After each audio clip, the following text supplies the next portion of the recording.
Today, I'm on my way to Tybee Island, Georgia to visit Dodie Gay. Now, this coastal community has an historic lighthouse that has stood watch over the water for several centuries. Dodie Gay lives on Tybee year-round and loves her life here.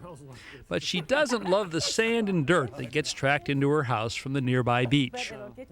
The outdoor shower she had installed certainly helps with the problem, but there's something missing. Okay, but you have a shower already. I mean, you just want some privacy on this? Privacy so I can change clothes, get out of the wetsuit, and not annoy the neighbors. Or entertain the neighbors, depending on how you want to look at it. Okay, what I think here, we probably ought to... To give Dodie the most privacy, we'll build an enclosure around the shower that lets light and air in, but keeps prying eyes out. We'll construct it like we build a fence, with corner posts to support the 1x6 wood slat walls.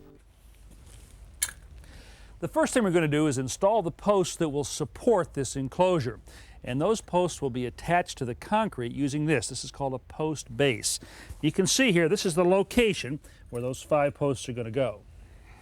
We set the post bases 1/2 inch from each edge of the concrete pad. First, we'll need to drill holes in the concrete for the bolts that will secure the post bases.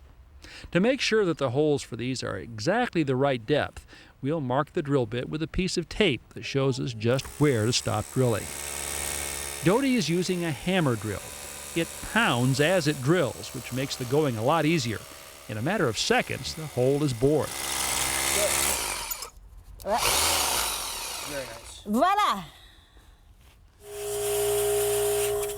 Well, our holes are drilled. We've cleared out the dust that's collected in the bottom.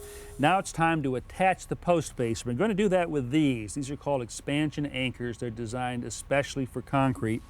And we'll just drive them into the hole. I leave the nut on to protect the threads while I hammer the anchor in. Then we can slip off the nut and position the post base, remembering to leave about 1/2 inch to the edge of the concrete. Then we replace the nut and a washer and ratchet it down. Now we're ready to cut the posts.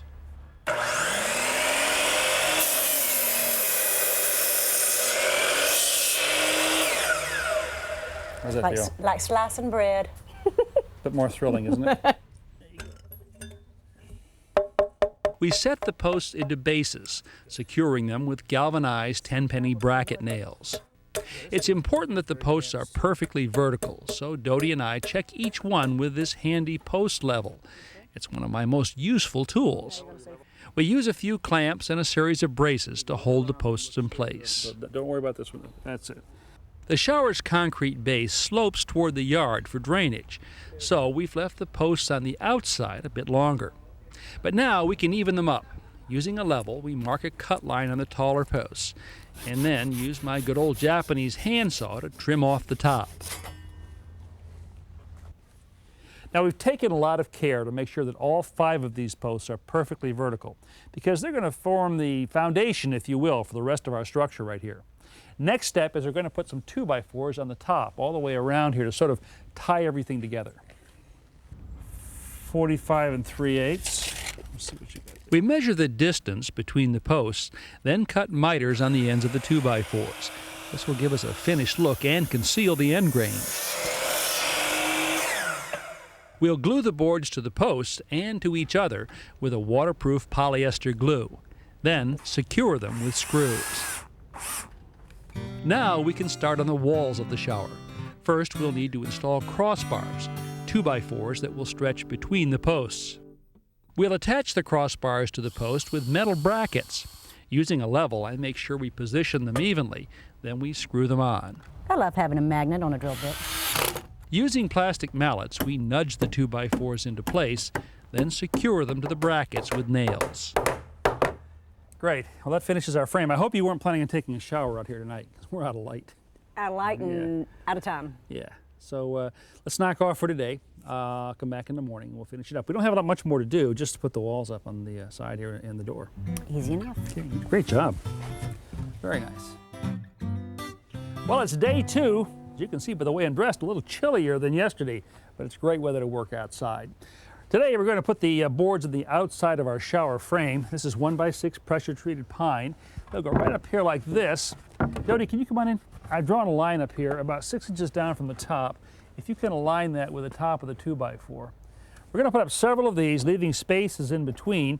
Then we'll come back and place some additional boards on the inside to cover up that gap.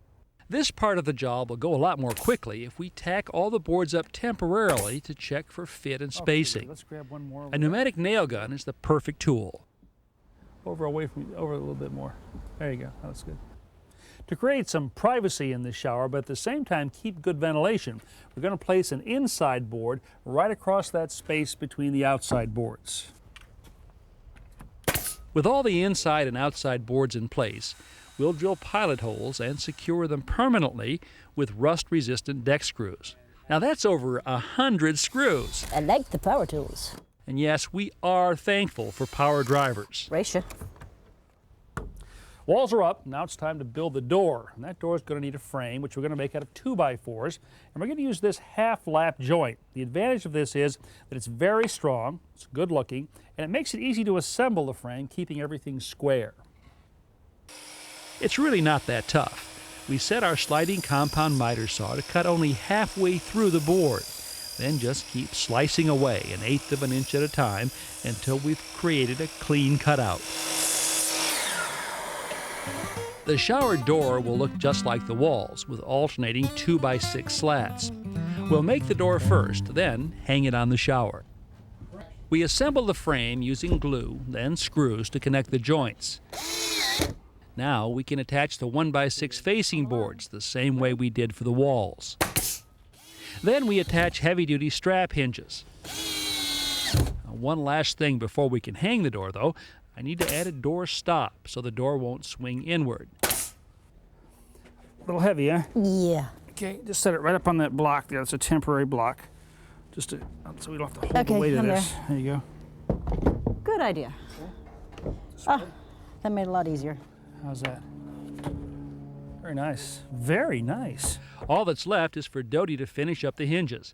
And she's got herself one heck of an outdoor shower. Clean and private. Dodie!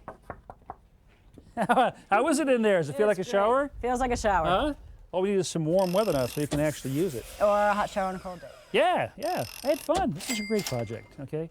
Enjoy it year-round, will you? Appreciate it. Thank you.